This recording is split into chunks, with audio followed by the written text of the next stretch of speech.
अब आपको बता दें कि जिस आरटीआई के आधार पर इतना हंगामा बरपा है उसे युवा हल्ला बोल नाम के संगठन की तरफ से लगाया गया था। ये संगठन पिछले कई सालों से युवाओं के रोजगार का मुद्दा उठाता रहा है। केवल यूपी नहीं, राजस्थान और छत्तीसगढ़ में भी बेरोजगारी के मुद्दे पर धरना प्रदर्शन करता रहा है ये संगठन। हमने संगठन के संस्थापक अनुपम से बात की। उनका कहना है कि रोजगार के मुद्दे पर योगी सरकार पूरा झूठ बोल रही है। सुनिए उनकी बात। सीएमआई के अनुसार 2017 में जब भारतीय जनता पार्टी सत्ता में आई थी, तब की तुलना में आज ग्रेजुएट्स में जो रेट ऑफ अनएम्प्लॉयमेंट है वो सीधा डबल हो चुका है। लेकिन जो उससे भी ज्यादा चिंताजनक है वो है सरकार का बेरोजगारी जैसे गंभीर मुद्दे पर रवैया। ये मानने की बजाय कि उत्तर प्रदेश में 28.5 लाख करीब बेरोजगार हैं जिनको अवसर मिलने चाहिए, सरकार सच्चा रोजगार देने की बजाय झूठा प्रचार करने में लगातार लगी हुई है। हम उसका लगातार भांडाफोड़ कर रहे हैं। सरकार क्लेम करती है कि 4 साल में इन्होंने 4 लाख सरकारी नौकरियां दे दी।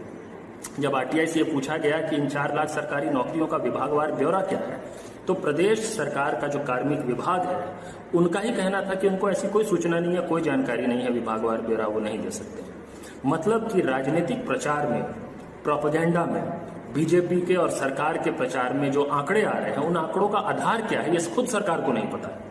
लेकिन अब सरकार कुछ आंकड़े चलाने लग गई है जिसमें से कि ज्यादातर वो नौकरियां हैं जिसको 4 लाख बोल के क्लेम किया जा रहा है वो या तो संविदा पे दी गई है, वो या तो अब तक भर्ती पूरी हुई ही नहीं है। सरकार को ये बताना चाहिए कि ये जो 4 लाख वो जिनको कह रहे हैं कि नौकरियां दे दी, उनमें कितने लाख ऐसे हैं जो आज भी उत्तर प्रदेश में अलग अलग शहरों में सड़क पर प्रदर्शन कर रहे हैं अपनी नौकरी के लिए। उन युवाओं को भी गिन लिया क्या आपने 4 लाख में? और सरकार जब जब क्लेम कर रही थी, कभी दुर्गेश लेखपाल का क्लेम करती थी, वो फर्जी निकल जाता था। सीएमओ को वो ट्वीट डिलीट करना पड़ गया जब हमने उनको पकड़ लिया। तो यूपी SSSC हो, शिक्षा विभाग हो, जहां पे कि शिक्षकों के 2,17,000 के करीब पद खाली थे, ये भी सरकार का अपना आंकड़ा था। चाहे पुलिस विभाग हो, चाहे जितने विभाग हो, हर जगह यही हालत है। लेकिन सरकार क्लेम झूठ कर रही है। अब ये तो पार्टियों की बात हो गई, आरटीआई डालने वालों की बात हो गई, राजनीति पूरा बवाल हो गया। अब इस बवाल पर सरकारी अमले का क्या कहना है वो भी आप सुन लीजिए। गवर्नमेंट कौन सा आरटीआई किस रेफरेंस से कहां से लिया इसका कोई बेसिस नहीं है। हम लोगों ने जो सरकार ने जो नियुक्तियां जितनी संख्या कह रही है वो एक्चुअल में नियुक्तियां हुई हैं, और अगर कोई किसी को चाहिए तो हम उसको बाकायदा नाम पते समेत लिस्ट दे सकते हैं। इनफैक्ट उससे ज्यादा ही नियुक्तियां हुई, कम नहीं हुई हैं। ये तो अब पब्लिक में कौन क्या बोल रहा है हम उसके बारे में नहीं कह सकते, लेकिन सरकार का जो है, सरकार जो कह रही है वो एक्चुअल में हुई है, कोई उसमें आंकड़ेबाजी नहीं है।